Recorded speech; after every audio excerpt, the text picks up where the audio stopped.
Hey guys, स्वागत है तुम्हारा एक नई सीरीज के अंदर। इस सीरीज के अंदर हम एक डिलीवरी बॉय को देखने वाले हैं जिसके पास पावर होती है कि वो फ्यूचर को भी देख सकता है, साथ में वो गोस्ट वगैरह को भी देख सकता है। तो अचानक वो एक लड़की से मिलता है और कैसे वो अपना हैरम बनाता है, और बहुत ज्यादा ये फनी और हैरम वाली सीरीज होने वाली है, तो मजा आएगा तुम्हें। तो बिना देरी के स्टार्ट करते हैं। सीरीज के स्टार्टिंग में हम लोग हमारे मेन हीरो बे को देखते हैं, जो कि अपना फ्यूचर देखते हुए बोलता है कि हेवन और अर्थ मुझे बता रहे हैं कि आज का दिन मेरा खराब होने वाला है।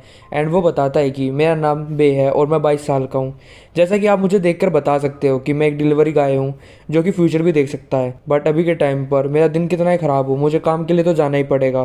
तभी वो एक कुत्ते को देखता है जो उसकी गाड़ी के ऊपर मूत रहा होता है। उसे देखने के बाद बे बोलता है कि सच में आज का दिन तो ख़राब है, मुझे बाहर नहीं निकलना चाहिए। तभी वो बिल्ली को देखते हुए बोलता है कि अगर तू यहाँ से नहीं भागा तो मैं तेरा हॉट डॉग बना दूंगा। ये बात सुनने के बाद वो कुत्ता भी डर के वहाँ से भाग जाता है, क्योंकि बे ने उसकी पिटाई भी कर दी है। बे बोलते हैं एक नया डिलीवरी ऑर्डर आ गया, मुझे जल्द जल्द वहाँ पे जाना पड़ेगा। एंड वो बोलता है कि डिलीवरी करना बहुत ज़्यादा ही ईजी लग रहा होगा आपको, बट इतना ज़्यादा ईजी नहीं है, क्योंकि इसमें बहुत ज़्यादा खतरा है। क्योंकि इस वर्ल्ड के अंदर बहुत ज़्यादा गोस्ट और मॉन्स्टर है, और हम लोग देखते हैं कि एक हंगरी मॉन्स्टर उसके पीछे लगा होता है। एंड वो बोलता है कि मुझे ये सारा खाना दे जो भी तुम लेके जा रहे हो, बट पीछे से कार्निवोरस गोस्ट आता है, वो उस हंगरी गोस्ट को खा जाता है। बे ये सब कुछ देखने के बाद वो बोलता है कि यार तुम्हारी वजह से मैं डिलीवरी के लिए लेट हो जाऊंगा, प्लीज़ मुझे परेशान मत करो। फिर वो बोलता है कि बॉस मैं आ गया, जल्दी से मुझे डिलीवरी का सामान दे दो जो कि मुझे ऑर्डर करना है। तभी जो उसका बॉस होता है वो आता है, वो बोलता है ये लो सामान, और मैंने तुम्हारी बाइक के अंदर रख दिया है, अब तुम इसको लेके जा सकते हो। और ये कहने के बाद बे वहाँ से निकल जाता है।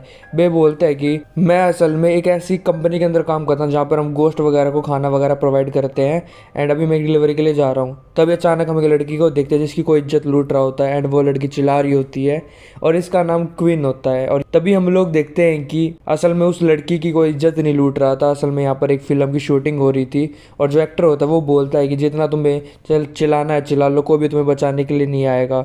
और जो क्वीन होती है वो बोलती है कि कोई तो बचाओ।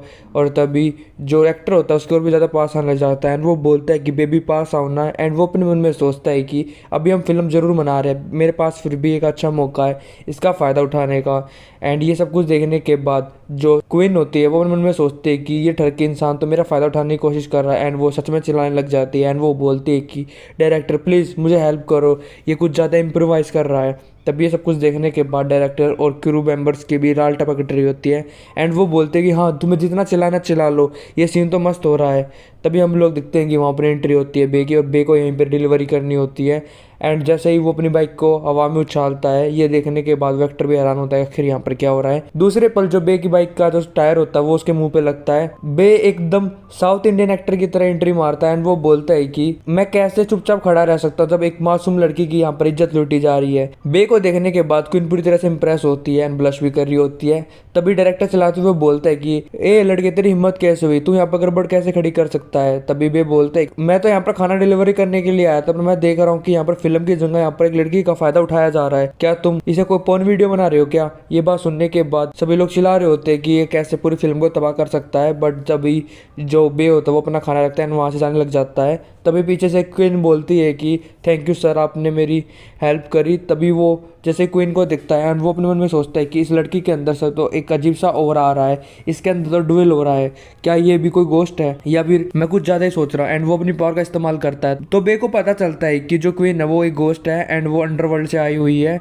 बट वो ये भी पता लगाता है कि उसके ओरा से कि उसके अंदर कोई भी नेगेटिव ओरा नहीं है या फिर कोई भी इविल इंटेंशन नहीं है, जिसकी वजह से वो इविल स्पिरिट तो नहीं हो सकती। फिर बे बोलता है कि क्या तुम किसी की बॉडी में रह रही हो, तुम्हें शर्म नहीं आती है। ये बात सुनने के बाद क्वीन बोलती है कि क्या तुम मुझे देख के बता सकते हो कि मैं गोस्ट हूँ। तब बीबे बोलता है कि हाँ मैं बता सकता हूँ, और इतनी ज़्यादा ब्यूटीफुल गोस्ट यहाँ पर क्या कर रही है। वैसे इस मॉडर्न वर्ल्ड के अंदर तुम जैसी गोस्ट के लिए रहना भी मुश्किल होगा, इस बारे में मैं जानता हूँ, तो मेरे साथ चलो, मैं तुम्हें हेल्प करूंगा तुम्हें सर्वाइव करने के लिए। एंड वो उसका हाथ पकड़ लेता है। क्वीन बोलती है आखिर तुम मुझे कहाँ लेके जाने की बात कर रहे हो। तभी जो बे होता है वो उसे अपने कंधे पे उठा लेता है, वो भी कुछ अलग तरीके से। एंड वो बोलता है कि चलो पहले तुम्हें एक सेफ प्लेस पे लेके जाते हैं। एंड वो अपने मन में सोचता है कि जो फीमेल गोस्ट होती है वो बाकी गोस्ट से अलग होती होती है, क्योंकि इनका जो ऑरा होता है वो किसी और की बॉडी में कब्जा करने के बाद ही बाहर निकलता है। तो मुझे इसके ऊपर थोड़ी रिसर्च करनी पड़ेगी। और वो उसे अपनी बाइक पे बैठाता है और हेलमेट पहनाने के बाद बोलता है कि अब मुझे टाइट से पकड़ लो। एंड ऐसा ही क्वीन करती है। एंड वो बोलते हैं कि तुम बहुत ज़्यादा फास्ट ला रहे हो, थोड़ी मंदी कर लो। एंड उसके कपड़े पूरी तरह फटे होते हैं। एंड यहाँ पर हमारा हीरो अपनी हीरोइन को लेकर जा चुका है और डायरेक्टर पे चलाता रहता है, ए तुम कहाँ जा रहे हो बास्टर्ड, तुम्हारी हिम्मत कैसे हुई। तभी जो बे होता है वो क्वीन को अपने घर पे ले आता है। वो बोलते हैं घर पे आ चुके हैं। तभी क्वीन बोलते हैं कि आखिर तुम मुझे अपने घर पे क्यों लेके आए हो। तभी जो बे होता है वो बोलता है आखिर अडल्ट एक दूसरे के घर पे क्या करने के लिए जाते हैं, तो जरूर हम कुछ काम के लिए आए होंगे। ये बात सुनने के बाद क्वीन के अंदर बहुत ज्यादा ही हरामी थॉट्स आने लग जाते हैं। एंड वो बोलती है कि मेरे साथ कुछ भी गलत करने की सोचना मत, मैं एक फीमेल गोस्ट हूँ, तुम्हें पता नहीं कि गोस्ट कितने ज्यादा खतरनाक होते हैं। ये बात सुनने के बाद बे बोलता है आखिर तुम क्या सोच रहे हो, जल्दी से अंदर जाओ और पहले नहा लो, उसके बाद हम बात की चीजें बात करेंगे। ये बात सुनने के बाद जो क्वीन होती है वो बोलती है क्या मैं नहा लूं। एंड वो अपने कपड़े उतार कर बोलती है कि मैं तुम्हें वार्निंग दे रही हूँ, अगर तुमने पीछे बार भी मुड़ के देखा तो मैं तुम्हारी बहुत ज्यादा बुरी हालत कर दूंगी, अपनी लाइन में रहना। ये बात सुनने के बाद बे बोलता है कि अरे तुम उसकी चिंता मत करो, बाथरूम उस साइड है। एंड जैसे वो पीछे घूमता है तो गलती से क्वीन को कम कपड़ों में देख लेता है। ये देखने के बाद क्वीन को गुस्सा आ जाता है। वो बोलते है तुम्हारी हिम्मत कैसे हुई मुझे ऐसा देखने की, मैं तुम्हें नहीं छोड़ूंगी। तभी जो बे होता है वो इतनी ज्यादा खूबसूरती देख रहता है कि उसके नाक में से खून निकलने लग जाता है। वो बोलता है कि तुम तो पहले मेरी काफी अच्छे से रिस्पेक्ट से बात करते, अब देखो तुम कैसी बातें कर रही हो। एंड वो बोलता है कि जन्नत तो यही है, मजा आ गया। एंड वो बोलता है कि मैं बाहर ही वेट कर रहा हूँ, तुम नहा लो। क्वीन बोलती है कि ध्यान रखना कि तुम्हें बिल्कुल भी कुछ भी नहीं देखना है। तभी जो बाय होता है वो बोलता है कि मैं एक जेंटलमैन हूँ और मैं तुम्हें कभी भी इस हालत में नहीं देखना चाहूँगा। और हम लोग देखते हैं कि क्वीन नहाने लग जाती है। तभी एक चिल्लाने की आवाज़ आती है। इस चिल्लाने वाली आवाज़ को सुनने के बाद बाय को क्वीन की चिंता होती है। एंड वो बोलती है आखिर क्या हो गया, और वो बाथरूम के अंदर चला जाता है, जहाँ पर हम लोग देखते हैं कि क्वीन का पैर फिसल जाता है। एंड वो बोलती है कि तुम्हारा बाथरूम इतना ज़्यादा स्लिप क्यों कर रहा है, मैं तो गिर गई। और हम लोग देखते हैं कि क्वीन बिना कपड़ों के होती है। ये देखने के बाद वे अपना मुंह छुपाते हुए बोलता है कि मुझे माफ़ कर दो, मैं ये नहीं करना चाहता था, बट क्या तुम ठीक हो। तभी क्वीन अपने आप को ढकते हुए बोलती है कि आखिर तुम क्या देख रहे हो। तभी बे बोलता है कि मैं तो कुछ भी नहीं देख रहा हूँ, मैं तो अंधा इंसान हूँ, एक अंधा आदमी कैसे किसी को देख सकता है। तभी क्वीन बोलती है कि क्या तुम मुझे बेवकूफ़ बनना चाहते हो, भूलो मत कि मैं गोस्ट हूँ। एंड वो उसको मारकर वहाँ से भगा देती है। एंड वो बोलते हैं तुम तो बहुत ज़्यादा ठरकी हो। बे बोलता है कि अरे यार मेरा वो मतलब नहीं था, मुझे नहीं पता था कि तुम इतनी जल्दी नहाने लग जाओगी। फिर उसके बाद हम लोग देखते हैं कि वो बुद्धा की मूर्ति होती है वो हंसने लग जाती है। तभी जो क्वीन होती है वो अपने कपड़े बदल कर बाहर आ जाती है। एंड वो बोलती है कि आखिर तुम बाथरूम में घुसने वाले थे तो तुमने पहले नो क्यों नहीं करा, और फिर तुम कह रहे हो कि ये तुम्हारा पर्पस नहीं था। तभी वे बोलता है कि क्या तुम्हें सच में लगता है कि मैं तुम पे ऐसे नज़र रखने के लिए आया हूँ। तभी ये बात सुनने के बाद क्वीन बोलती तो आखिर तुम मुझ पे नज़र नहीं रखना चाहते, तुम मुझे यहाँ पर क्यों लेके आए हो। तभी बे बोलता है कि मैं एक जेंटलमैन हूँ, मेरी कोई इंटेंशन नहीं थे, वैसे मैं जानना चाहता था कि आखिर तुम अंडरवर्ल्ड में क्यों नहीं गई और तुम्हारा क्या पर्पस है कि तुम ह्यूमन वर्ल्ड के अंदर अभी भी हो। ये बात सुनने के बाद क्वीन अपने बारे में बताती है कि उसका नाम क्वीन है और वो नॉर्थन सोंग डायनेस्टी में पैदा हुई थी, जहाँ पर उसके फादर गाओ थे जो कि प्रिंस थे डोंगपिंग के। मैं अपने फादर की यंगेस्ट डॉटर थी और जब मेरी 19 साल की उम्र हुई तो मेरी शादी हो गई जनरल मू रैंक के साथ। बट मैंने नहीं सोचा था कि अचानक एक असासियन आकर मुझे मार डालेगा। जब से मैंने रिफ्यूज़ कर दिया कि मैं अंडरवर्ल्ड में नहीं जाऊंगी और पता लगाऊंगी किसने मुझे मारा है। एंड वो गुस्से में सब कुछ बोल रही होती है। ये देखने के बाद बे अपने मन में सोचते हैं कि सच में जो उसकी पावर है वो तो बहुत ज़्यादा बढ़ रही है, मुझे कुछ ना कुछ तो करना ही पड़ेगा। तभी वो अपनी पैंट में से कुछ कॉइन को बाहर निकालता है एंड हवा में टॉस करते हुए अपनी पावर को रिलीज करता है। एंड वो बोलता है कि 3 एम्पर कॉइन अब्जॉर्व, जिससे जो क्वीन की जो पावर बड़ी होती है वो कम होने लग जाती है। ये देखने के बाद क्वीन बोलते है तो बहुत ज़्यादा पावरफुल मैजिक है। तभी बे बोलता है कि मैं तुम्हारी सारी सिचुएशन समझ रहा हूँ, बट इस बात को समझो, अगर तुम अंडरवर्ल्ड में नहीं जाओगे तो यहाँ पर ऑफिशियल्स आ जाएंगे, वो तुम्हें ढूंढने के लिए आएंगे, और अगर उन्हें पता चला कि तुम यहाँ पर रहना चाहती हो तो तुम काफ़ी ज़्यादा सफ़र करोगे और तुम्हें पनिशमेंट भी मिलेगी। तभी क्वीन बे के पास जाते हुए बोलती है कि तुम्हारा मैजिक बहुत ज़्यादा ही स्ट्रॉन्ग है, प्लीज़ मेरी हेल्प करो। एंड वो बोलती है कि तुमने मेरी पहले भी जान बचाई है जब मैं सेट के अंदर थी, और तुम ही हो जो मुझे मदद कर सकते हो उस किलर का पता लगाने के लिए जो ह्यूमन वर्ल्ड के अंदर है, जिसने मुझे मारा है। मैं तुमसे भीख मांग रही हूँ। ये सब कुछ देखने के बाद बे अपने मन में सोचता है कि अब मैं क्या करूँ, ये लड़की मुझसे ऐसे मदद मांग रही है कि मैं मना नहीं कर पा रहा। तभी बे बोलता है ठीक है मैं तुम्हारी हेल्प करूँगी। ये बात सुनने के बाद क्वीन बोलती है कि थैंक यू सेवियर। तभी बे बोलता है कि मैं तुम्हारी मदद करने के लिए तैयार हूँ, बट तुम्हें मुझसे वादा करना पड़ेगा कि तुम हमेशा मेरे साथ रहोगी और तुम किसी को हार्म भी नहीं करोगी। एंड बे साथ में ये भी सोचता है कि इसका जो ओरा है वो अदर गोस्ट से अलग है, अगर ये मेरे साथ रहेगी तो मैं और भी सीक्रेट जान पाऊंगा। तभी हम लोग देखते हैं कि जो बे की मूर्ति होती है वो अचानक डरने लग जाती है। ये देखने के बाद बे भी समझ जाता है कि यहाँ पर अंडरवर्ल्ड से कोई आ रहा है एंड वो बोलता है खतरा हो चुका है। तभी दीवार तोड़ते हुए अंडरवर्ल्ड का ऑफिसर आ जाता है। ऑफिसर बोलता है कि क्वेन तुमने अंडरवर्ल्ड से एस्केप करा है और तुम एक जिंदा इंसान की तरह इस वर्ल्ड में रह रहे हो, इसलिए मैं तुम्हें पनिशमेंट देने के लिए आया हूँ। ये बात सुनने के बाद बे बोलता है कि अरे अरे रुक जाओ ऑफिसर, मैं आपसे बात करना चाहता हूँ, आप इस लड़की को नहीं छोड़ सकते क्या। ये बात सुनने के बाद वो ऑफिसर बोलता है आखिर तुम कौन हो और तुम मेरे रास्ते में क्यों आ रहे हो। तभी बे बताता है कि ये मेरी वूमेन आज से, तो इसलिए मैं तुम्हें ऐसे नहीं दे सकता। ये बात सुनने के बाद ऑफिसर बोलता है कि मेरा टाइम वेस्ट मत करो एंड वो सीधा उसके ऊपर हमला कर देता है। बे क्वीन के साथ अपने आप को ही बचा लेता है उसके अटैक से। एंड जो ऑफिसर होता है वो बोलता है कि तुम्हारी हिम्मत कैसे हुई मेरी ड्यूटी के टाइम पर बीच में आने की, एंड दोबारा हमला करने के लिए बढ़ता है। जैसे ही वो अपना चाबुक सा मारता है उसके अंदर स्नेक होता है एंड वो उसके ऊपर हमला कर रहा होता है। बे बोलता है कि तुम हमें कभी भी हर्ट नहीं कर पाओगे जब तक मैं हूँ। एंड फिर वो अपनी उस मूर्ति को उठाता है एंड वो बोलता है कि स्कांडा यहाँ पर आओ। एंड हम लोग देखते हैं कि वो मूर्ति बुद्धा में चेंज आती है एंड वो बोलती है कि ईवल स्पिरिट यहाँ से चली जाओ। हमले के बाद ऑफिसर की भी बुरी हालत हो जाती है एंड वो अपने मन में सोचता है कि ये तो काफ़ी पावरफुल मैजिक है, इस किड के पास तो इतनी ज़्यादा ताकत है कि वो डिवाइन स्पिरिट को भी कमांड कर पा रहा है। तभी वो अटैक करना रोक देता है। तभी बाय बोलता है कि ऑफिसर जैसा कि तुम देख सकते हो हम एक दूसरे के कलीग्स हैं, तो क्या तुम मेरे लिए इस लड़की को नहीं छोड़ सकते। ये बात सुनने के बाद वो ऑफिसर बोलता है कि ये इम्पॉसिबल है, मैं अपने ऑफिशियल बिजनेस काफ़ी ईमानदारी से करता हूँ और मैं कभी भी रूल नहीं तोड़ता। ये बात सुनने के बाद बे अपने पास से कुछ पैसे निकालता है एंड वो बोलते हैं कि आप रूल तोड़े जा सकते हैं।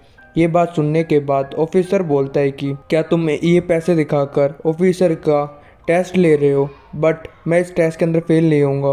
तभी जो बे होता है वो अपने पास से एक लड़की का पिलो निकालता है एंड वो बोलता है कि क्या ये सही रहेगा। ये बात सुनने के बाद जो ऑफिसर होता है उसकी भी नीयत बिगड़ जाती है एंड वो बोलता है कि ये तो काफ़ी ज़्यादा सुंदर लड़की है। एंड वो उसके पास आते हुए बोलता है कि वैसे हम एक दूसरे के कलीग्स हैं तो हम काफ़ी ज़्यादा पोलाइटली बात कर सकते हैं, मैं आपको बिल्कुल भी हार्म नहीं पहुंचाना चाहता था, बट अभी के टाइम पर मेरे घर के बेड के अंदर मुझे एक ऐसी चीज़ चाहिए जिससे मैं गर्म रह सकूँ, तो क्या तुम मुझे ये दे सकते हो। एंड वो अपने मन में ये भी सोचता है कि बे का जो पावर है वो बहुत ज़्यादा ही है, अगर मैं उसके साथ हेड ऑन फाइट करूंगा तो शायद मैं उसे जीत ना पाऊँ, इसलिए अच्छा होगा कि मैं उसके साथ एक अच्छा रिश्ता बना लूँ ताकि मैं इससे भी कुछ फ़ायदा कर सकूँ। बे क्वीन को इशारा करता है कि यहाँ पर सब कुछ संभाल लिया है एंड हम लोग देखते हैं कि ऑफिसर उस पिल्लो को लेकर वहाँ से चला जाता है एंड वो बोलता है कि मैं यहाँ से जा रहा हूँ ब्रो, अपना टाइम एंजॉय करना और कभी मेरे साथ ड्रिंक पे भी आना। फिर उसके बाद क्वीन भी उसका शुक्रिया करती है क्योंकि उसने उसकी जान बचाई है। तभी बे बोलता है कि तुम्हें इतना ज़्यादा पोलाइट होने की जरूरत नहीं है, मैंने तुम्हें प्रॉमिस करा है कि मैं तुम्हारी मदद करूंगा तो मैं अपनी वर्डिंग पे रहूंगा। और वैसे भी अभी के टाइम पर मैं तुम्हारे बारे में और कुछ जानना चाहता हूँ, साथ में अगर तुम्हें इतना ज़्यादा अच्छा लग रहा है कि मैं तुम्हारी मदद कर रहा हूँ तो तुम मुझे कंपनसेशन के तौर पर 8-10 हज़ार रुपये दे सकते हो। ये बात सुनने के बाद जो क्वीन होती है वो बोलती है कि मेरे पास पैसे तो नहीं है बट मेरे पास और कुछ है आपको रीपे करने के लिए। एंड वो अपने कपड़ों को ढीला करने लग जाती है और वो बे के पास आती है।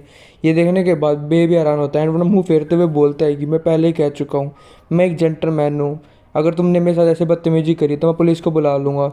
ये सब कुछ देखने के बाद क्वीन अपने मन में सोचती है कि मैं सिर्फ इसका कैरेक्टर चेंज करना चाहती थी, सच में ये बंदा तो ट्रस्ट करने के लायक है। तभी बे एक टिश्यू पेपर को लेता है एंड वो अपना खून साफ कर लेता है नाक से। ये देखने के बाद क्वीन बोलती है कि सेवियर आखिर क्या हुआ। तभी बे झूठ बोलता है एंड वो बोलता है ऐसा कुछ भी नहीं है, बस बाहर हवा तेज चल रही थी जिसकी वजह से मेरी नोज ब्लीडिंग होगी और हमें पता है कि ये नोज ब्लीडिंग क्वीन को इस हालत में देखने की वजह से हुई है। ये बात सुनने के बाद क्वीन भी हैरान होती है। तभी बे का फोन बजता है, फोन को उठाता है बे एंड वो अपने मन में सोचता है कि अच्छा ये फोन बज गया, वरना मैं सोच नहीं पा रहा था कि कैसे मैं इस सिचुएशन से बाहर निकलता। तभी उसके फोन से कुछ अजीब आवाजें आती है। देखने के बाद बे बोलता है कि लिंग लोंग क्या हुआ तुम्हारे साथ, क्या तुम कुछ बोल सकते हो। तभी उसका फ़ोन कट जाता है। ये सब कुछ देखने के बाद क्वीन बोलते हैं कि मैंने इस फ़ोन में से कुछ अजीब सी आवाज़ सुनी, क्या सब कुछ ठीक है। तभी भी वो बोलता है कि मुझे तो लगता है कि लिंग लोंग के साथ कुछ हो गया है। ये बात सुनने के बाद क्वीन बोलती है आखिर ये लिंग लोंग कौन है। तभी जो बे होता है वो अपने पास से कुछ कॉइन को निकालते हुए हवा में टॉस करता एंड वो बोलता है कि वो मेरी एक फ्रेंड है, मेरी फॉर्मर कलीग। ये बात सुनने के बाद क्वीन बोलती है आखिर तुम ये क्या कर रहे हो। बे बोलता है कि बस तुम देखते जाओ एंड वो अपना एक मंत्र पढ़ता है।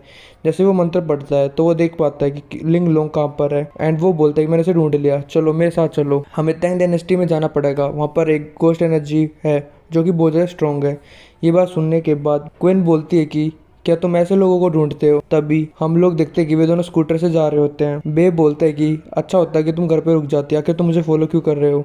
तभी क्वीन बताती है कि घर पे बहुत ज़्यादा डेंजरस माहौल है और वैसे भी अगर कोई ऑफिसर वहाँ पर आ गया तो मैं सेफ नहीं रह पाऊंगी, इसीलिए अच्छा होगा कि मैं तुम्हारे साथ रहूँ। ये बात सुनने के बाद बे भी हैरान होता है और फिर हम लोग देखते हैं कि मौसम ख़राब होता है और उस जगह पर बे और क्वीन पहुँच जाते हैं। बे बोलते हैं कि मेरे साथ रहना। ये बात सुनने के बाद क्वीन बोलते हैं कि हाँ मैं तुम्हारे साथ ही चलूंगी, वैसे यहाँ पर मुझे ऐसा लग रहा है कि यहाँ पर बहुत ज्यादा खतरनाक गोस्ट है। तभी वो एक कमरे के पास पहुंचते जहाँ पर आवाज आ रही होती कि बचाओ बचाओ। ये बात सुनने के बाद बे भी दौड़ता है एंड वो बोलता है कि ये तो लिंग लोंग की आवाज है एंड वो बोलते हैं कि क्या वो अंदर है। तभी गेट टूटता है। ये देखने के बाद क्वीन बोलते हैं कि ये तो और बहुत ज्यादा फेमिलियर है और जैसे ही बे उसके अंदर जाता है वो देखता है कि एक गोस्ट कोई बच्चों को परेशान कर रहा होता है एंड वो बोलता है कि तुम यहाँ से नहीं भाग सकते एंड वो बोलता है कि तुम मेरे लिए अपनी कुर्बानी दे दो ताकि मैं रिकार्नेट कर पाऊँ। वो गोस्ट लिंग लोंग की तरफ बढ़ता है एंड वो बोलता है कि शुरुआत तुमसे करते हैं। तभी बीच में बे आता है एंड वो लिंग लोंग को बचा लेता है। वो बोलता है कि लिंग लोंग तुम्हें डरने की जरूरत नहीं है, मैं तुम्हें बचाने के लिए आ गया हूँ। लिंग लोंग बोलती है भाई तुम यहाँ पर आ गए। भाई बोलता है कि तुम्हें इतना ज़्यादा सरप्राइज होने की जरूरत नहीं है, मैंने अपनी टेक्निक का इस्तेमाल करते हुए तुम्हें ढूंढ लिया और जितनी जल्दी हो सकता था मैं यहाँ पर आ गया और मेरे होते हुए तुम्हें कोई भी हर्ट नहीं कर सकता है। ये बात सुनने के बाद उस गोस्ट को गुस्सा आ जाता है एंड वो बोलता है कि तुम्हारी हिम्मत कैसे हुई मेरी बलि के बीच में आने की, मैं रिकार्नेट नहीं हो पाऊंगा अगर मैंने बलि नहीं दी। एंड वो गुस्से के साथ बे के ऊपर हमला करने के लिए बढ़ता है एंड वो बोलता है कि आज तुम मेरे हाथों से मारे जाओगे। बे भी अपनी पावर का इस्तेमाल करते हुए गोस्ट का अटैक को रोक लेता है। गोस्ट भी हैरान होता है कि कैसे बे के पास इतना ताकत है। तभी इतनी देर में बे उसके पेट में एक लात मारता है एंड वो बोलता है कि रिकार्नेशन करने के भी कुछ रूल्स होते हैं जिन्हें तुम फॉलो नहीं कर रहे हो और एक लात की वजह से जो गोस्ट होता है वो पीछे जा गिरता है। बे बोलता है कि तुम अपने रिकार्नेशन के लिए किसी भी इनोसेंट बंदे को बिल्कुल भी नहीं मार सकते, तुम तो हेल में जाओगे। सभी लोग बोलते हैं कि कैसे बे के पास इतना ताकत है कि वो आसानी से गोस्ट को भी मार सकता है, हम बच सकते हैं, हमारे पास अभी भी चांस है। तभी लिंग लोंग बे के पास आती है एंड वो बोलती है कि बे वो अभी भी जिंदा है। बे बोलता है कि तुम चिंता मत करो मैं यहाँ पर हूँ। तभी गोस्ट अपनी और पावर रिलीज करते हुए बोलता है कि तुम सभी लोग हमेशा जस्टिस के बारे में बात करते हो बट तुम्हारे अंदर भी कुछ कालापन है, यानी कि तुम्हारे अंदर भी बुरे थॉट्स है और उन्हें मैं बाहर निकालने वाला हूँ। इस ओरा को देखते हुए क्वीन अपने मन में सोचती है कि इस ओरा को मैं जानती हूँ, मैंने ये ओरा महसूस करा है। तभी जो गोस्ट होता है वो अपनी पूरी पावर रिलीज करते हुए बोलता है कि अब तुम देखना कि मैं तुम्हारी कैसे सोल को खा जाऊंगा। और जिसके मन में थोड़ी बहुत भी बुराइयाँ होती है उनकी वो सोल वो गोस्ट ले पा रहा होता है, जिसमें उसके सारे दोस्त और लिंग लोंग भी आ जाती है। ये देखने के बाद बे भी हैरान होता है एंड वो उनमें सोचता है कि मुझे इस गोस्ट को कैसे न कैसे करके रोकना पड़ेगा। एंड वो बोलता है कि अब मैं क्या करूँ। तभी बे थोड़े बहुत कपड़े लिंग लोंग के फाड़ता है एंड उसके ऊपर अपने ब्लड का इस्तेमाल करते हुए एक सिंबल बना देता है, जिसकी वजह से उसकी जो सोल होती है वो नहीं जा रही होती है। गोस्ट बोलता है कि तुम्हारी हिम्मत कैसे हुई मेरी कार्नेशन के प्लान के अंदर बीच में आने की। एंड वो अपनी पावर का इस्तेमाल करते हुए बे के ऊपर हमला करने के लिए बढ़ता है। तभी बे अपने बुद्धा को बाहर निकालता है और वो उस गोस्ट को नीचे डाल देता है। ये देखने के बाद लिंग लोंग बोलते कि बे शुक्रिया तुम्हें मुझे बचाने के लिए। तभी बे बोलता है कि मैं तुम्हारा शुक्रिया बाद में लूंगा, पहले मुझे इसको खत्म करना पड़ेगा। एंड वो अपनी पावर का इस्तेमाल करते हुए उस गोस्ट की तरफ बढ़ रहा होता है। तभी वो एक तलिस्मन को निकालता है। वो तलिस्मन को देखने के बाद वो गोस्ट बोलता है कि ये टेक्निक तो बहुत ज़्यादा खतरनाक है, आखिर तुम इतने पावरफुल मैजिक को कैसे जानते हो। तभी भी बोलता है कि ये छोटी मोटी स्पेल्स है जो कि मेरे फैमिली ने मुझे जनरेशन टू जनरेशन पास करी है। तभी बीच में क्वीन आ जाती है एंड वो बोलती है कि प्लीज उसे छोड़ दो, मैं इसके बारे में कुछ जानना चाहती हूँ कि आखिर इसके अंदर जो ओरा आ रहा है वो कहाँ से आ रहा है, क्योंकि जब मैं मरी थी तो यही ओरा मेरे सामने आया था। ये बात सुनने के बाद बे बोलते कि अच्छा ऐसी बात है। तभी क्वीन बताते कि हाँ ऐसी बात है। फिर जो बे होता है वो बोलता है कि देखो तुम्हें अब सब कुछ इस ओरा के बारे में बताना पड़ेगा वरना देख लेना मैं तुम्हारे साथ क्या करूंगा। तभी गोस्ट बोलता है कि मैं इस ओरा के बारे में कुछ नहीं जानता। तभी बे बोलता है क्या तुम मेरे हाथों से मरना चाहते हो। गोस्ट बोलता है कि मैं जानता हूँ आपकी ज़्यादा ताकतवर, मैं आपसे झूठ क्यों बोलूँगा, सच में मैं इसके बारे में कुछ नहीं जानता। तभी क्वीन बताती है कि मैंने सोरा को 1000 साल पहले स्मेल करा था, तुम जल्दी बताओ। ये बात सुनने के बाद गोस्ट बोलता है क्या 1000 साल पहले मुझे कुछ याद आ रहा है कि मैं कैसे रिकानेट होने वाला था और मैं अंडरवर्ल्ड से बाहर निकलने वाला था।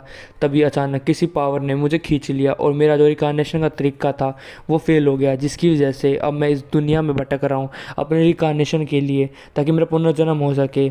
और ज़रूर जो और आप महसूस कर रहे हो वो उसी बंदे का होगा। ये बात सुनने के बाद क्वीन बोलती है कि बे, तुम अपनी पावर का इस्तेमाल करते हुए पता लगाओ ना कि वो बंदा कहाँ है, क्योंकि तुम ओरा से उसकी लोकेशन पता लगा सकते हो। प्लीज़ क्या तुम मेरे लिए मेरे किल्लर को ढूंढ सकते हो। बे बोलता है कि हाँ मैं ट्राई करता हूँ। एंड फिर से वो अपना मंत्र पढ़ने लग जाता है। तभी उसे पता चल जाता है कि वो ओरा किसका है। एंड वो बोलता है कि मैंने उसे ढूंढ लिया। फिर जैसे उस बंदे की छवि बे के सामने आती है, वो बंदा अटैक करके उस पूरे मैजिक को तबाह कर देता है और जो कॉइन होते हैं बे के वो नीचे गिर जाते हैं। ये सब कुछ देखने के बाद क्वीन बोलती है कि आखिर यहाँ पर क्या हुआ, क्या तुम उसका फेस नहीं देख पाए।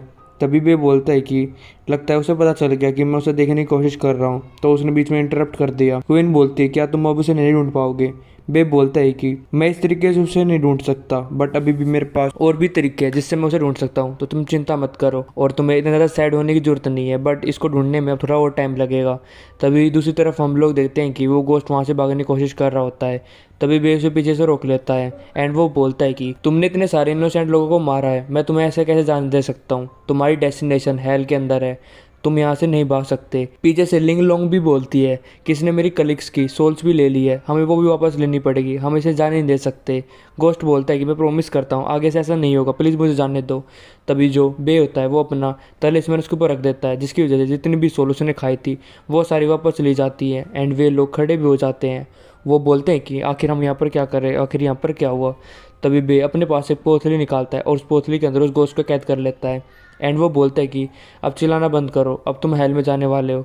फिर वो अपने तलिस्मैन का इस्तेमाल करते हुए एक पोर्टल खोल लेता है। ये देखने के बाद क्वीन बोलती है कि सेवियर आखिर ये आप क्या कर रहे हो। तभी बे बोलता है कि मैं इसे अंडरवर्ल्ड के ऑफिशियल्स को दे रहा हूँ। तभी अंडरवर्ल्ड का ऑफिशियल आता है जो कि पहले क्वीन को पकड़ने के लिए आया था। एंड वो बोलता है हे ब्रो, तुम यहाँ पर फिर से मुझे क्यों बुलाया आपकी बार। तभी भी बोलता है कि मैंने एक भूत को पकड़ा है तुम्हारे लिए और तुम्हारा काम कर दिया। ये बात सुनने के बाद वो ऑफिशियल बोलते तुम तो कमाल के हो, वैसे मुझे अपनी परफॉर्मेंस दिखानी थी, तुम्हारा बहुत बहुत शुक्रिया। तभी बे बोलता है आखिर तुम्हारी आंखों को क्या हुआ है। तभी वो ऑफिशियल बोलता है कि अरे वो तुम्हारा गिफ्ट इतना अच्छा था कि मैं रात भर सो ही नहीं पाता, पता नहीं क्या कर रहा था मैं उसके साथ। बे बोलता है कि अरे तुम्हें सब कुछ करने की जरूरत नहीं, वैसे मैं तुमसे कुछ पूछना चाहता हूँ, क्या तुम इस बंदे को जानते हो। और उस बंदे की वो चेहरा दिखाता है। तभी उसे देखने के बाद वो ऑफिशियल बोलता है कि हम भी इसको ढूंढ रहे काफ़ी दिनों से, क्योंकि ये अंडरवर्ल्ड से भागा हुआ है।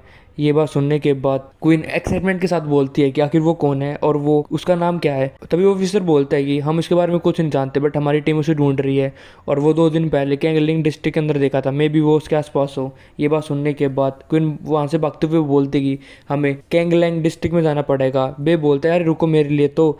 और जो लिंग लोंग होते वो बोलते कि तुम मुझे छोड़ के नहीं जा सकते, मैं अभी भी डर रही हूँ। और हम लोग देखते हैं कि वे तीनों एक के स्कूटर पे बैठ के जा रहे होते हैं, जहाँ पर बे लिंग लोंग को बोल रहा है थोड़ा सा अपने पीछू को आगे करो तो अच्छा रहेगा, मैं अच्छे से बैठ नहीं पा रहा। और हम लोग देखते हैं क्या कंडीशन उनके बीच में बनी हुई है। तभी जो लिंग लोंग होती है वो बोलती है कि थोड़ा ढंग से बैठो, तुम्हारा कुछ मुझे टच हो रहा है, मान जाओ यार।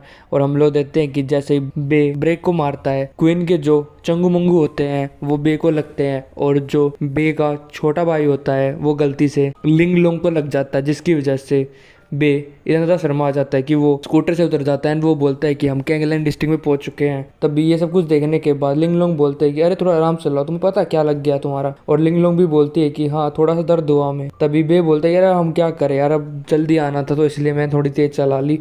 उसके बाद वो वहाँ पर पहुँच जाते हैं। बे बोलता है कि यहाँ पर कुछ तो गड़बड़ है इस एटमोसफेयर के अंदर।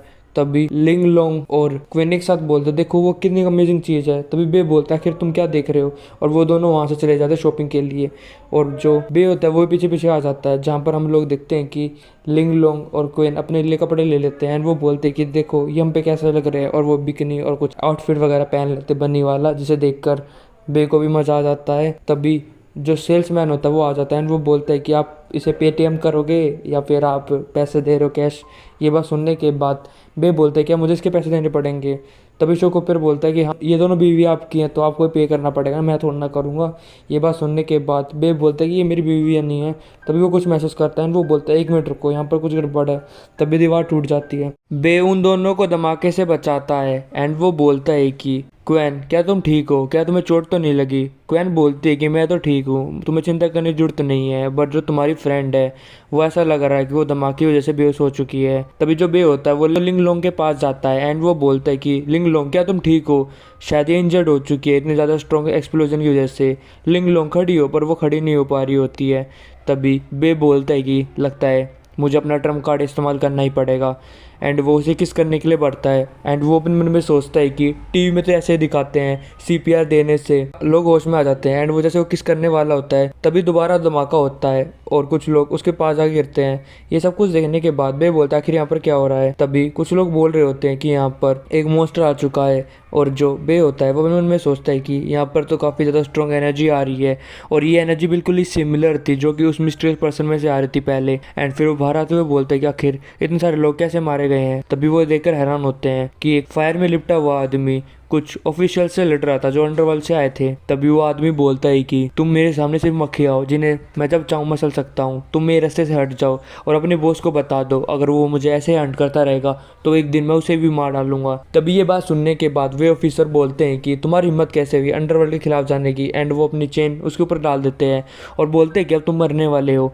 तभी वो अपनी पावर का इस्तेमाल करते हुए एक बार अपनी सोड घुमाता है और उस गोस्ट में इतनी ज़्यादा पावर होती है कि वो उन सारे अटैक को अच्छे से ओवरकम कर पा रहा होता है। वो बोलता है तुम मुझे मारने की कोशिश कर रहे हो, तुम तो काफ़ी ज़्यादा अपने आप को समझ रहे हो। और उन सारे ऑफिसर को भी वो घायल कर देता है और एक ऑफिसर गला पकड़ते हुए बोलता है कि तुम्हारी वजह से इतने सारे लोग यहाँ पर आ गए हैं, तुम्हारे अंदर तो बहुत ज़्यादा हिम्मत है। तभी वो बंदा बोलता है मुझे जाने दो। तभी वो गोश्त उसे ज़मीन में गाड़ देता है जिसकी वजह से आसपास की ज़मीन भी फट जाती है एंड उस बंदे के मुंह से खून भी निकलने लग जाता है। तभी वो गोश्त बोलता है कि मैं तुम्हें जाने तो दूंगा सिर्फ हेल में। और जैसे ही वो उस पर हमला करने के लिए बढ़ता है तभी एक मुक्का उसके ऊपर पड़ता है और वो गोश्त दूर तक गिरता है और ये मुक्का बे ने मारा होता है।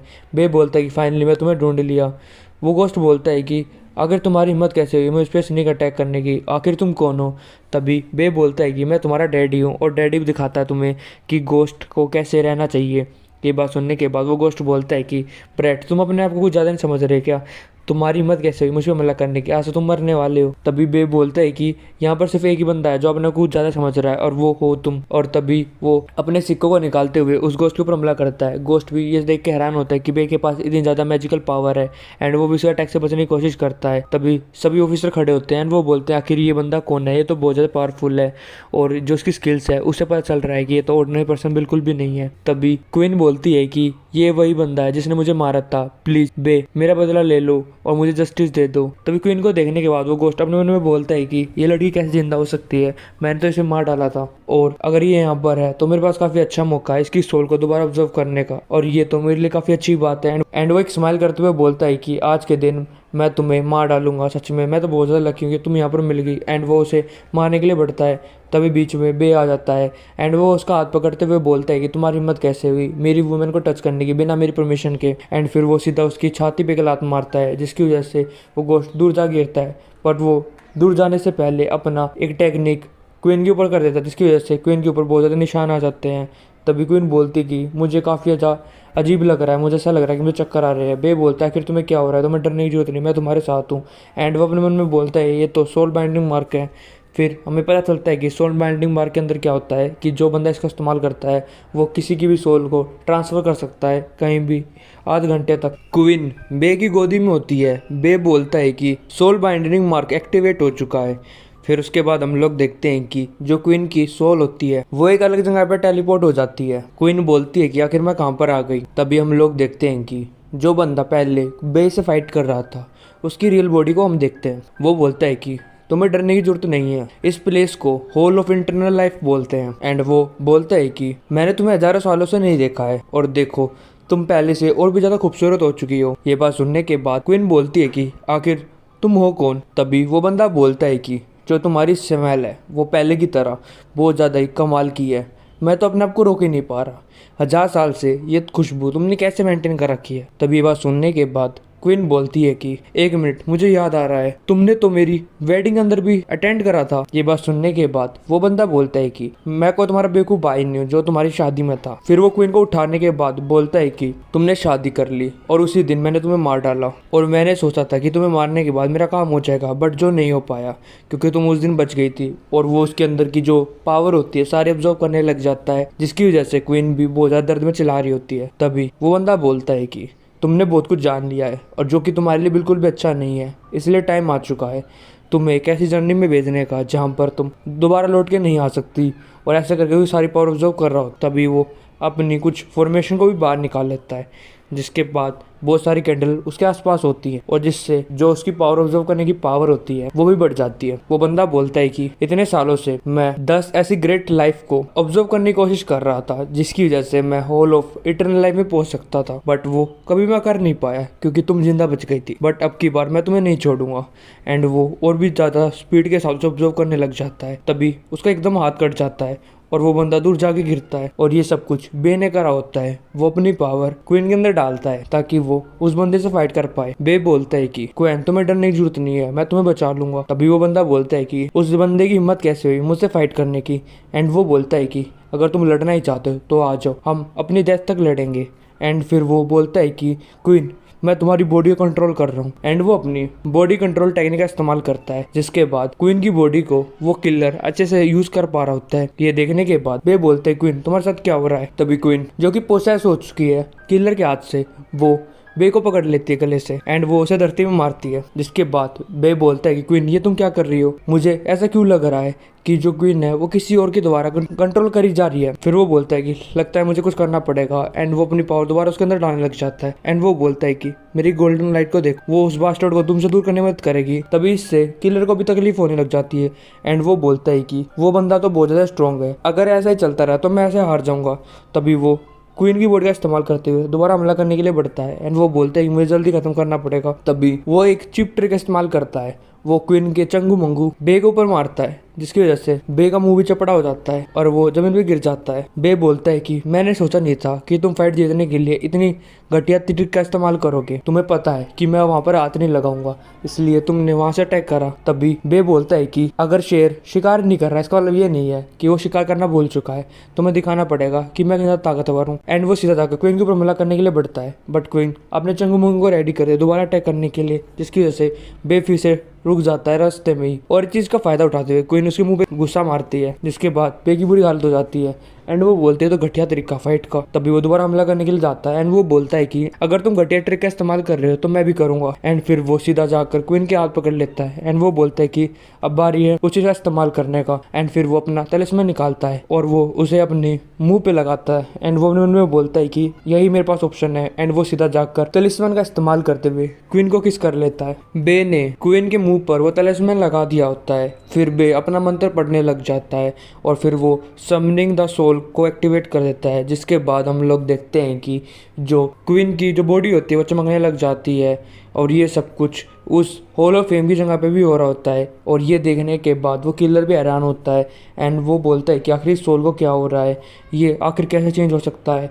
तभी हम लोग देखते हैं कि क्वीन की जो सोल होती है हॉल ऑफ फेम के अंदर, उसके अंदर से कुछ पावर निकलने लग जाती है। वो पावर एक बाले का रूप लेते हुए उस किलर के अंदर घुस जाती है, जिसकी वजह से उस किलर के मुंह से भी खून निकलने लग जाता है। एंड वो बोलता है कि ये तो बहुत ज्यादा पावरफुल मैजिक है, और वो जमीन पे गिर जाता है और जो उसका मैजिक स्पेल था वो भी खराब हो जाता है। और जो सोल वहां पर फंसी हुई थी उसे बे अपने पास बुला लेता है। एंड वो बोलता है कि सोल वापस आ जाओ। ये सब कुछ देखने के बाद जितने भी ऑफिसर होते हैं अंडरग्राउंड के, वो भी बोलते हैं कि ये बंदा तो कमाल का है। और हम लोग देखते हैं कि वो सोल सीधा जाकर क्वीन के अंदर आ जाती है। ऑफिसर लोग बोलते हैं कि सच में ये तो बहुत ज़्यादा पावरफुल इमोर्टल है, ये बिल्कुल भी ऑर्डिनरी पर्सन नहीं है, मैंने इतना ज़्यादा पावरफुल बंदा पहली बार देखा है। तभी जो बे होता है वो क्वीन को उठाता है। वो बोलता है क्वीन, क्या तुम ठीक हो। क्वीन बोलते कि हाँ मुझे अच्छा लग रहा है। तभी बे बोलता है कि आखिर तुम्हारे सोल को वो कहाँ पर लेकर चला गया था, क्या तुम ठीक तो हो ना, उसने तुम्हें चोट तो नहीं पहुँचाई। क्वीन बोलती है कि मुझे नहीं पता कि वो प्लेस कहाँ थी, बट वो एक गुफा जैसी थी। ये बात सुनने के बाद बे बोलता है क्या गुफा जैसी। तभी क्वीन बताती है कि हाँ, और वो ये भी बता रहा था मेरे को कि उस प्लेस को हॉल ऑफ इटर्नल लाइफ बोलते हैं। और वहाँ पर वो मेरी बलि देना चाहता था ताकि वो किसी डोर को खोल पाए। ये बात सुनने के बाद जितने भी ऑफिसर होते हैं वो बोलते हैं कि क्या, हॉल ऑफ इटर्नल लाइफ, ये तो एक फोरबिडन प्लेस है, अगर वो सच में उसे खोल पाया तो उससे बहुत ज़्यादा तबाही होगी, जितनी हम सोच सकते हैं उससे भी ज़्यादा। ये बात सुनने के बाद जो क्वीन होती है वो बोलती है कि क्या, हॉल ऑफ इटर्नल लाइफ इतनी ज़्यादा खतरनाक है? वे बोलते हैं कि हाँ, इस वर्ल्ड के अंदर बहुत सारे गोस्ट हैं जो कि बहुत सारी चीज़ों में बांटे गए हैं। सबसे पहले इवल स्पिरिट, फिर ghost soldier, ghost general, ghost king, ghost Avengers, ghost God और आखिरी में आते हैं गोस्ट एम्परर। और इन सभी कैटेगरी में कुछ अच्छे होते हैं, कुछ बुरे होते हैं। जो इवल स्पिरिट होती है उनके अंदर ब्लू फ्लेम होती है और जो बाकी स्पिरिट होती हैं उनकी येलो दिखाई देती है। और साथ में जो बहुत ज़्यादा बुरी स्पिरिट होती है, जो बहुत ज़्यादा तबाही करती है, उन सभी सोल को हॉल के अंदर बंद करा जाता है। और हॉल ऑफ इटर्नल लाइफ के अंदर भी गोस्ट किंग बंद है और वो इतना ताकतवर है कि वो आसानी से बहुत सारे लोगों को मार सकता है। और जो गोस्ट किंग है उसको दोबारा ठीक करने के लिए उसे सोल चाहिए होगी ताकि वो बाहर निकल पाए। और हॉल ऑफ इंटरनल लाइफ के लिए भी उसे कुछ सोल चाहिए होंगे जो इस ह्यूमन वर्ल्ड में बहुत ज़्यादा इंपॉर्टेंट होगी और इससे बहुत ज़्यादा तबाही हो जाएगी। ये बात सुनने के बाद क्वीन बोलती है तो बहुत ज़्यादा डरावना है। तभी जो सारे ऑफिसर्स होते हैं वो बे का शुक्रिया करते हैं। वो बोलते हैं कि तुम्हारा बहुत बहुत शुक्रिया, तुमने हमारी मदद करी है और जो तुम्हारी नॉलेज है वो भी कमाल के। इससे हमें पता चल रहा है तुम एक आम इंसान तो बिल्कुल भी नहीं हो। क्या तुम हमारे साथ जुड़ना चाहोगे? ये बात सुनने के बाद बे बोलता है कि अरे तो कुछ भी नहीं है, और वैसे भी मेरा टारगेट वो भी था तो मैं तुम पे छोटा सा फेवर करा है। तभी ऑफिसर बोलता है कि ब्रदर क्यों ना आप हमारे साथ ज्वाइन कर लो क्योंकि आपके पास बहुत अच्छी स्किल्स हैं। ये बात सुनने के बाद बेब बोलता है कि मैं तुम्हारे साथ ज्वाइन नहीं कर सकता, मैं अकेला ही काम करना पसंद करता हूँ। एंड वो अपने मन में सोचता है कि अगर मैं इनके साथ ज्वाइन करता हूँ तो इसमें मेरा कोई फ़ायदा है नहीं। तभी वो बंदा उसके कान में आके बोलता है कि ब्रदर, मैं जानता हूँ कि आप इस फीमेल गोस्ट को अपने साथ रखना चाहते हो बट ये इलीगल है। अगर आप हमारे ऑफिसर बन जाते हो तो आपके पास परमिशन होगी गोस्ट को रखने की। ये बात सुनने के बाद बे बोलता है कि आखिर तुम्हें इन सब चीज़ों के बारे में कैसे पता? तभी वो बंदा बोलता है कि मैं तो ये भी जानता हूँ कि आपने रिश्वत दी है हमारे एक ऑफिसर को एक लड़की को देखकर। ये बात सुनने के बाद बे भी घबराने लग जाता है। फिर जो ऑफिसर होता है वो बोलता है कि तो क्या आप इंटरेस्टेड हो हमारे साथ काम करने के लिए? तभी ये बात सुनने के बाद बे बोलते हैं कि हाँ हाँ, मैं तुम्हारे साथ काम करने के लिए तैयार हूँ। एंड वो अपने मन में सोचता है कि अभी के टाइम पर जो क्वीन है वो मेरे साथ रह पा रही है बट आगे के चल के हमें बहुत ज़्यादा प्रॉब्लम खड़ी हो सकती है। अच्छा होगा कि मैं इस पोजीशन को ले लूँ ताकि क्वीन मेरे साथ अच्छे से रह पाए। फिर जो ऑफिसर होता है वो बोलता है तो सुनने में अच्छा है कि आप हमारे साथ काम कर रहे हो, क्यों ना हम अंडरवर्ल्ड चले जहाँ पर मैं आपको एक आइडेंटिटी बैज दिला दूँ अंडरवर्ल्ड का, जिसके बाद आप हमारे में से एक हो जाओगे। ये बात सुनने के बाद बे बोलता है अच्छा ऐसी बात है तो कोई बात नहीं, पर मैं उससे पहले इन दो लड़कियों को सेफ जगह पे पहुंचा देता हूँ। ये मेरी फ्रेंड है तो मैं इन्हें ऐसे नहीं छोड़ सकता। तभी वे ऑफिसर बोलते हैं कि आप उसकी चिंता मत करो, इन दोनों को इनकी प्लेस पे मैं पहुंचा दूंगा। ये बात सुनने के बाद वे बोलते हैं क्या तुम जानते हो कि ये कहाँ पर रहते हैं? तभी वे ऑफिसर बोलते हैं कि हम अंडरवर्ल्ड के ऑफिसर्स हैं, हमें सब चीज़ों का पता है, आप चिंता मत करो, हम आराम से इन्हें छोड़ाएंगे। फिर बे क्वीन को बोलता है कि क्वीन, मैं इनके साथ जा रहा हूँ तो तुम इन ऑफिसर के साथ जाकर आराम कर लेना और मैं तुम्हारे पास जल्दी आ जाऊँगा। ये बात सुनने के बाद क्वीन बोले ठीक है, मैं आपकी बात मान लूँगी। तभी जो ऑफिसर होता है वो बोलता है चलो हम यहाँ से चलते हैं। एंड वो एक चुटकी बजाता है और वो अंडरवर्ल्ड में टेलीपोर्ट हो जाते हैं। तभी वो ऑफिसर बोलते हैं ब्रदर हम यहाँ पर आ गए हैं, मैं आपके लिए जज से बात करता हूँ और आपको एक आइडेंटिटी बैज दिला देता हूँ। ये बात सुनने के बाद बे बोलता है ठीक है। एंड वो बोलता है कि क्या यही अंडरवर्ल्ड है? मैं पहली बार यहाँ पर आ रहा हूँ, सच में तो कमाल का है। तभी वो दो लड़कियों को देखता है एंड वो बोलते हैं कि माय लॉर्ड हम यहाँ पर आ चुके हैं, और वो सीधा जाके बे के साथ चिपक जाते हैं। बे बोलता है आखिर तुम कौन और तुम ये क्या कर रहे हो? तभी वो लड़कियाँ बोलते कि माय लॉर्ड आप क्यों इतने ज़्यादा डर रहे हो, हम सभी लोग ऑफिसर हैं और हम यहाँ पर आपको बहुत ज़्यादा ही प्यार करने के लिए आए क्योंकि आप हमारे ओनर गेस्ट हो। फिर वो बे को उठाकर उसके कपड़े उतारने लग जाते हैं। बे बोलता है कि आखिर तुम मेरे साथ क्या कर रहे हो, क्या अंडरवर्ल्ड के लोग इतने ज़्यादा खतरनाक होते हैं क्या? तभी वो लड़की बोलती है कि आप इतने ज़्यादा मजाक क्यों कर रहे हो, क्या आपको मैं सुंदर नहीं लग रही? एंड वो काफ़ी ज़्यादा करीब होती है बे के। एंड फिर वो अपने चंगू मंगू में से एक तलवार को निकालते हैं। वो बोलते हैं कि तुम्हें घबराने की जरूरत नहीं है, हम तुम्हें बिल्कुल ही आराम से खा जाएंगे। तभी बे उसके अटैक से बचता है और वो एक लड़की को पीछे गिरा देता है।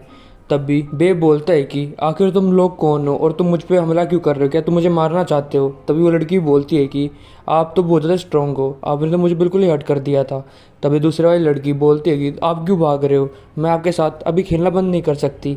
तभी ये बात सुनने के बाद बे बोलता है कि मेरी कोई भी लड़ाई नहीं है अंडरवर्ल्ड के साथ, बट अगर तुम मुझे हार्म करना चाहते हो तो मुझे माफ़ करना कि मैं तुम्हें अब चोट पहुंचाने वाला हूँ। और वो सीधा लात उसके पेट में मारता है। ये देखने के बाद जो नीचे गिरी हुई होती है लड़की, वो बोलती है कि आप हम सबको क्यों मार रहे हो लॉर्ड, क्या आपको पता नहीं है कि हम जैसी सुंदर लड़कियों के साथ कैसे ट्रीट करा जाता है। तभी बे उसे गले से उठा लेता है एंड वो बोलता है कि आखिर मुझे कितनी बार समझाना पड़ेगा तुम्हें।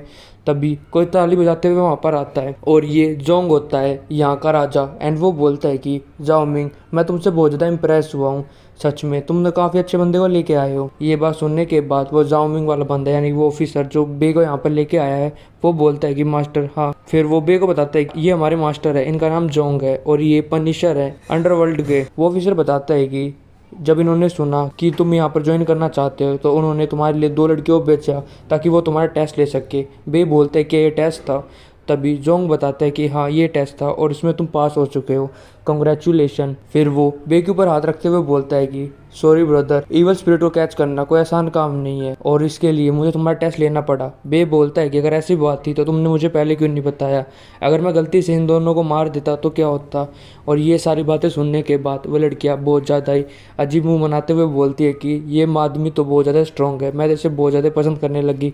और दूसरे वाली लड़की भी बोलती है कि हाँ मैं भी। तभी बे बोलता है कि क्या तुम्हें मेरी कंडीशन के बारे में पता है कि मैं किन कंडीशन में तुम्हें ज्वाइन करूँगा।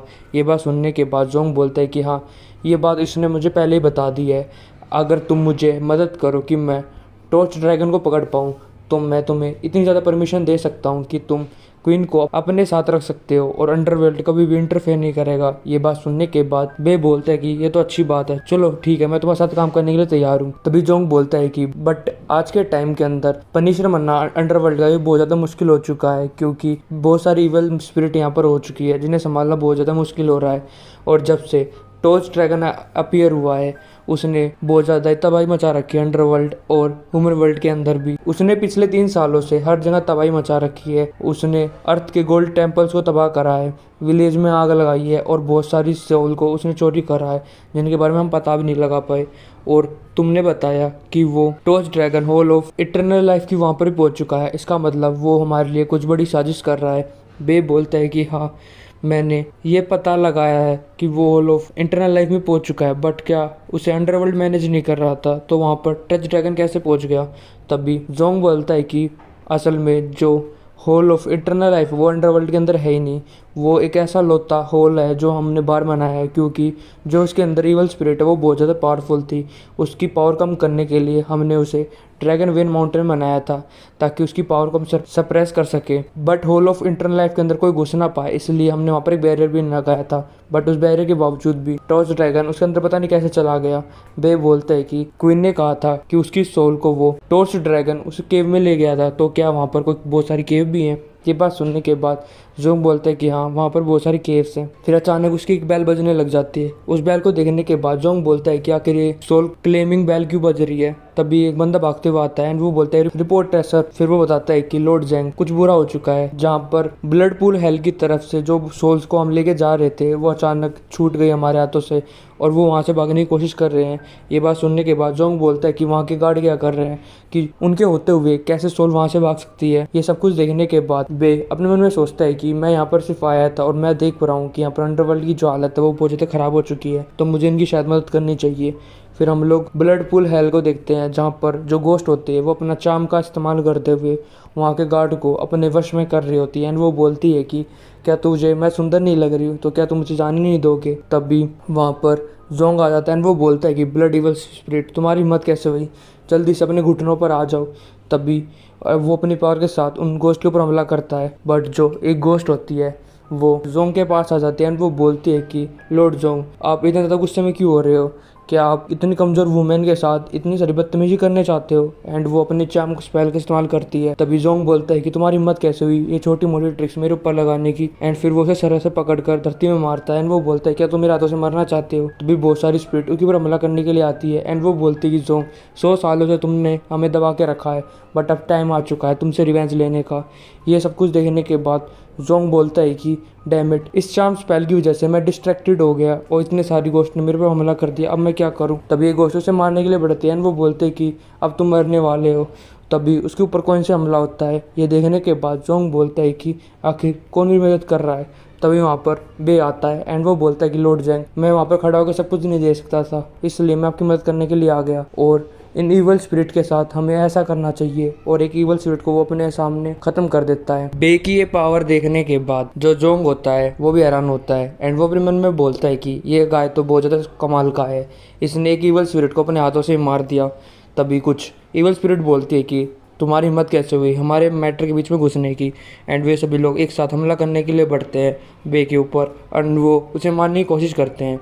बे ये देखने के बाद खुश हो जाता है एंड वो बोलता है तो ये तो तुमने बहुत अच्छा काम करा है, अगर मैं तुम्हें एक एक करके ढूंढता और पकड़ता तो काफ़ी ज़्यादा टाइम वेस्ट होता, अच्छा है कि तुम मेरे पास आ रहे हो। तभी उनकी जो बॉस होती है वो हमला करने के लिए बढ़ती है एंड वो बोलती है कि तुम जैसे नए नए बंदों को मैंने बहुत बार मारा है, तुम बहुत ज़्यादा एरोगेंट हो रहे हो। तभी वे अपनी उस पोतली के अंदर उस गोश्त को पकड़ लेता है। ये देखने के बाद उसके साथी बोलते हैं कि हमारी बॉस तो पकड़ी जा चुकी है, आगे इस लड़की की कल्टीवेशन कितनी ज़्यादा है और शायद हम इसे हैंडल भी ना कर पाएँ, अब हमें क्या करना चाहिए। वे भागते हुए बोलते हैं कि क्या करना चाहिए क्या मतलब है, बॉस भी इसे नहीं हरा पाए तो हम क्या कर पाएंगे। एंड वो भागने की कोशिश करते हैं एंड वो बोलते हैं कि भागना सबसे आसान तरीका होगा। तभी हम लोग देखते हैं कि बे अपने उस पोतली को बड़ा कर लेता है और सारे गोश्त को एक साथ पकड़ लेता है। वो गोश्त बोलते हैं कि नहीं मैं वापस नहीं जाना चाहती। बे बोलते हैं कि चलो सभी को मैंने पकड़ लिया है। ये देखने के बाद जोंग भी हैरान होता है एंड वो बोलता है कि जाओ मिंग, आखिर तुम इस बे वाले बंदे को कहाँ से पकड़ के ले आए, ये तो बहुत ज़्यादा कमाल का है। तभी जामिंग बोलता है कि ये मैं भी पहली बार देख रहा हूँ कि ऐसे किसी स्पिरिट को पकड़ा जा सकता है। फिर जो बे होता है उस पोटली को जोंग को देता है एंड वो बोलता है कि लॉर्ड जोंग आप इस स्पिरिट को रख सकते हो। जोंग बोलता है कि तुम्हारा शुक्रिया, तुमने हमारी बहुत मदद करी है। तभी वो स्पिरिट को चेक करता है एंड वो बोलता है कि इसमें एक स्पिरिट मिसिंग है। ये बात सुनने के बाद उसका ऑफिसर बोलता है कि माय लॉर्ड आप ज़रूर कोई मिस्टेक कर रहे होगे, मैंने खुद देखा है किस बैग के अंदर सारी स्पिरिट को पकड़ा गया है। तभी जोंग बताता है कि नहीं इसमें एक ईवल स्पिरिट गायब है, मैंने इनके ऊपर एक मार्कर लगा रखा था जिससे मुझे पता चलता रहता है कि ये कितने लोग कहाँ पर हैं, बट इनमें से एक मिसिंग है जो मुझे पता चल रहा है। ये बात सुनने के बाद बे बोलता है कि ज़रूर इसमें भी टॉर्च ड्रैगन का काम होगा, उसने कोई प्लानिंग करी होगी जिसकी वजह से आपको एक गोश्त नहीं मिल रही है। ये बात सुनने के बाद लॉर्ड जांग बोलता है कि हाँ ऐसा हो सकता है, शायद उस स्पिरिट को वो बल्ली की तरह इस्तेमाल कर ले ताकि वो हॉल ऑफ इंटरनल लाइफ का गेट खोल सके, हमें कुछ ना कुछ तो करना ही पड़ेगा। फिर वो बोलता है कि जल्दी से एक टीम को बनाओ जहाँ पर वो इन्वेस्टिगेट कर पाए कि हॉल ऑफ इंटरनल लाइफ में क्या हो रहा है। एंड वो बोलता है कि अगर वो गेट खुल गया तो बहुत ज़्यादा ही दिक्कत हो जाएगी क्योंकि वहाँ पर गोस्ट किंग रहता है, अगर गोस्ट किंग बाहर निकल गया तो सब कुछ तबाह कर देगा। तभी जो उसका ऑफिसर होता है वो बोलता है ठीक है मैं अपने साथियों को लेकर जाता हूँ। तभी लॉर्ड जैंग बे के पास पहुँचता है एंड वो बोलता है कि ये मैटर बहुत ज़्यादा ट्रिकी है, मैं चाहता हूँ कि तुम हमारी मदद करो। ये बात सुनने के बाद बे बोलता है कि हाँ मैं तुम्हारी मदद करने के लिए तैयार हूँ, वैसे भी मैं तुमसे वादा करा है कि मैं तुम्हारी मदद करूँगा। तभी जो लॉर्ड जोंग होता है वो अपने पास से एक तलिस्मान देता है एंड वो बोलता है कि ये टेलीपोर्टेशन जेट तलिस्मान है, जैसे तुम इसे क्रश करोगे तुम हॉल ऑफ इंटर लाइफ में पहुँच जाओगे। ये बात सुनने के बाद बे बोलता है ठीक है मैं वहाँ पर जा रहा हूँ एंड वो इसे क्रश कर देता है और वो सीधा ट्रांसफ़र हो जाता है उस जगह पर जहाँ पर हॉल ऑफ इंटरनल लाइफ है। बे बोलता है कि क्या हम पहुँच गए हैं, पर मुझे तो यहाँ पर कुछ भी नहीं दिखाई दे रहा है, क्या हॉल ऑफ इंटरनल लाइफ यहाँ पर नहीं है। तभी एक ऑफिसर बोलता है कि हॉल ऑफ इंटरनल लाइफ को हमने एक सील के अंदर छुपा रखा है और हम अपनी आंखों से उसे नहीं देख सकते, इसलिए हमें ये गैजेट का इस्तेमाल करना पड़ेगा और इस मैजिकल टूल के अंदर ही इतनी पावर है कि वो उसे रिवील कर सके। और जैसे वो एक्टिवेट करते हैं एक ईवल स्पिरिट बाहर निकलती है और सीधा उस बंदे के ऊपर हमला कर देती है। ये देखने के बाद सभी लोग बोलते हैं कि कैप्टन जाओ के साथ क्या हो गया है। तभी बे बोलता है कि सभी लोग पीछे हट जाओ, एक ईवल स्पिरिट ने उसके ऊपर हमला कर दिया है और वो उसे प्रोसेस कर रही है और जो कैप्टन जाओ था वो ईवल स्पिरिट के कंट्रोल में आ जाता है और वो अपने बंदे पे ही हमला कर देता है। कुछ लोग उसे पकड़ने की कोशिश करते हैं एंड वो बोलते हैं जल्दी से कैप्टन को पकड़ो, बट जिस चेन से उसे पकड़ते हैं उस चेन को बड़े आसानी से वो तोड़ देता है। फिर उसके बाद जो ईवल कैप्टन होता है वो बोलता है कि अंडरवर्ल्ड के पेट्स तुम्हारी हिम्मत कैसे हुई यहाँ पर आने की, तुम्हें अपनी प्लेस पता नहीं है। ये बात सुनने के बाद उसका साथी बोलता है कि कैप्टन आप होश में आ जाओ। तभी उसका जो कैप्टन होता है वो उन सभी के ऊपर हमला कर देता है एंड वो बोलता है कि यहाँ से चले जाओ। एंड फिर वो बे की तरफ देखते हुए बोलता है कि एक और बंदा यहाँ पर आ गया मरने के लिए।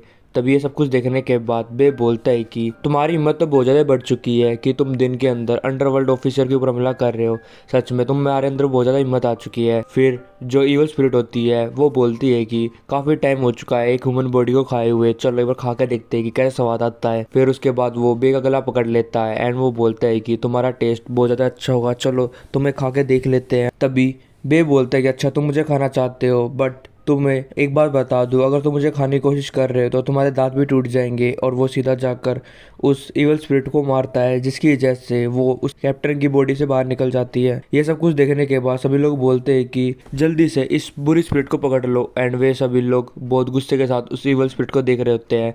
एंड वो बोलते हैं कि इसे तो एक लेसन सिखाना पड़ेगा। फिर हम लोग देखते हैं कि वो स्पिरिट को मार के एक खंबे पे बांध देते हैं। खंबे से बंधा हुआ इवल स्पिरिट रोने लग जाता है। एंड वो अपने मन में सोचता है कि ये बंदा तो बहुत ज्यादा स्ट्रॉन्ग था, मैं थोड़ा रेकलेस हो गया था। तभी वो कैप्टन बोलते हैं कि क्या मैं इस इवल स्पिरिट के द्वारा प्रोसेस हो गया था, ये तो बहुत ज्यादा एम्बेरसिंग है। इस जैसी छोटी इवल स्पिरिट भी मुझे कैसे कंट्रोल कर सकती है। तभी बे अपनी स्वॉर्ड के साथ उस इवल स्पिरिट के पास पहुंचता है। एंड वो बोलता है कि लिटिल इवल स्पिरिट, अब जल्दी से बताओ कि तुम इंटरनल लाइफ के बाहर क्यों खड़े हो।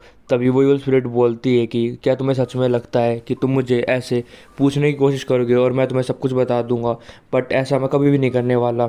ये बात सुनने के बाद जो बे होता है वो अपनी स्वॉर्ड को उसके अंदर घुसा देता है, जिसकी वजह से उस इवल स्पिरिट के मुंह से खून निकलने लग जाता है। एंड वो काफ़ी ज़्यादा दर्द में भी होता है। तभी वे बोलता है कि मैं तुम्हें एक और चांस देने वाला हूँ, अगर तुमने कुछ भी जवाब नहीं दिया तो मैं तुम्हें मार डालूंगा उसी वक्त।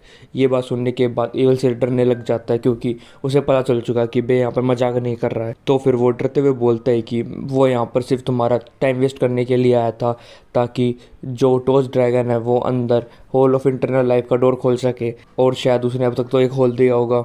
ये बात सुनने के बाद वे सारे ऑफिसर बोलते हैं कि ये तो बहुत ज़्यादा बुरी बात है, हमें जल्द से जल्द अंदर जाना पड़ेगा और हमें और भी ज़्यादा टाइम वेस्ट नहीं करना चाहिए, जल्दी से वहाँ अंदर चलो। एंड वे सारे लोग होल ऑफ इंटरनल लाइफ के अंदर जाने लग जाते हैं। बेबी बोलता है कि चलो मैं भी चलता हूँ। एंड बेबी अंदर इंटर कर जाता है।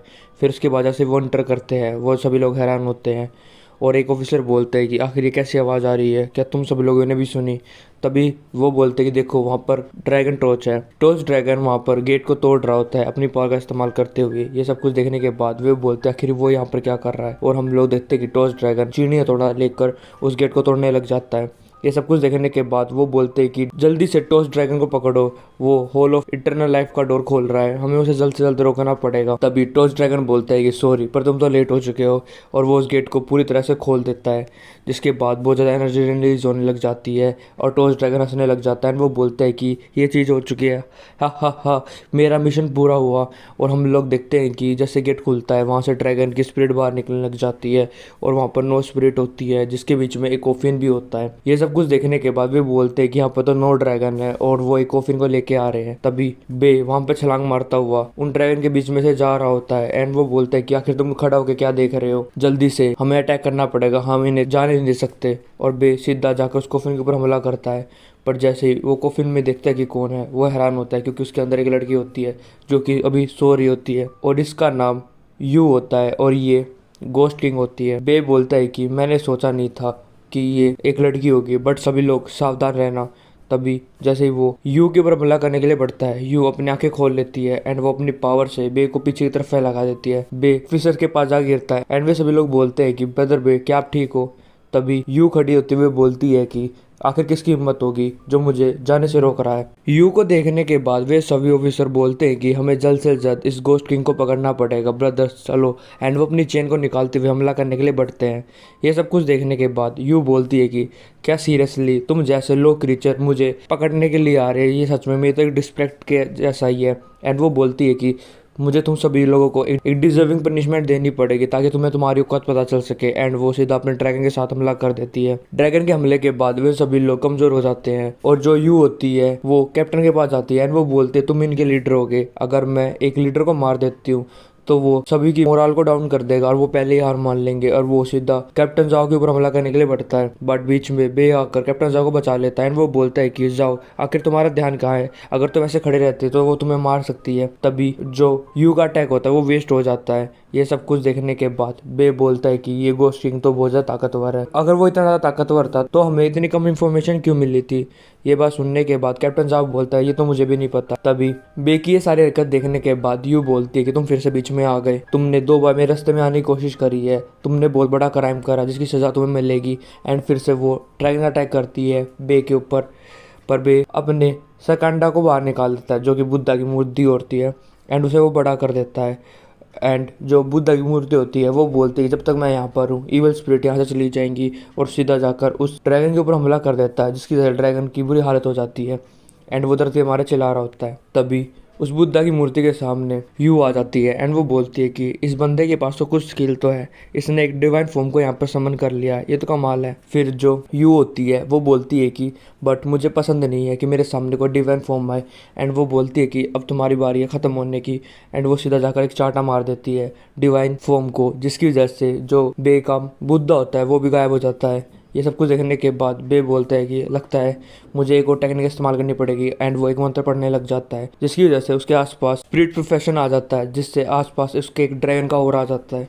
एंड फिर वो अपने चश्मे पहनता है एंड वो बोलता है कि अब गोस्टिंग मेरा कुछ भी नहीं कर सकता है, मेरे पास भी अब ड्रैगन ब्रीथ आ चुकी है। एंड फिर वो सीधा जाकर यू के ऊपर हमला करता है एंड वो बोलता है कि अब तुम मेरे हाथों से मरने वाली हो, और जैसे वो उसके ऊपर अटैक करता है वो गलती से चंगू मंगू पे लग जाता है। ये देखने के बाद बेबी हैरान होता है, वो बोलता है कि माफ़ करना, मैंने गलत निशाना लगा दिया। ये सब कुछ देखने के बाद यू का और भी गुस्सा बढ़ जाता है एंड वो बोलता है तुम्हारी हिम्मत कैसे हुई मेरी इस जगह पर हमला करने की, मैं तुम्हारी आंखें बाहर निकाल लूंगी। एंड वो बे के ऊपर हमला करने के लिए बढ़ती है। बे अपने मन में सोचता है कि अब मुझे क्या करना चाहिए, और वो सोचता है कि वो उसको कैसे बताए, वो उसने जानबूझ के नहीं करा था, बट गलती से जो यू के चंगू मंगू होते हैं वो बे को लग जाते हैं और अचानक से वे दोनों एक अलग ही पोजीशन में होते हैं। ये देखने के बाद यू होती है बोझा शर्माने लग जाती है एंड वो बोलते हैं कि अब तुम्हें मुझसे कोई नहीं बचा सकता, अब तुम मरने वाले हो।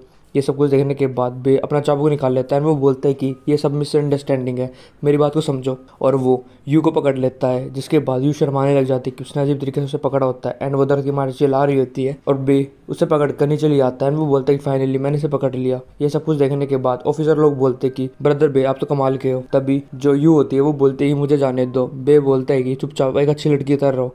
तभी ऑफिसर बोलता है कि कैप्टन जाओ, एक अर्जेंट न्यूज़ है, जो गोस्ट किंग की सील थी वो गायब हो चुकी है, और यहाँ पर एक सीक्रेट कॉफिन भी था जो कि होल ऑफ इंटरनल लाइफ के अंदर छुपा हुआ था, वो भी गायब है। ये बात सुनने के बाद कैप्टन भी हैरान होता है एंड वो बोलता है कि क्या जो सीक्रेट कॉफिन था अंदर वो भी गायब है, और ये तो हमें पता ही नहीं था। बे बोलते हैं कि इसका मतलब ये फीमेल गोस्ट थी जिसके पास फीनिक्स बॉडी और ड्रैगन ब्रीथ थी, इसे हमने मेन गोस्ट किंग मान लिया, बट असल में जो दूसरा गोस्ट किंग था उसके पास ड्रैगन एसेंस है और फिनिक्स ब्रीथ है, वो हमारा टारगेट था। फिर हम लोग नॉर्मल सिटी को देखते हैं जहाँ पर वो ड्रैगन जा रहा होता है, यानी कि दूसरा गोस्ट किंग जा रहा होता है।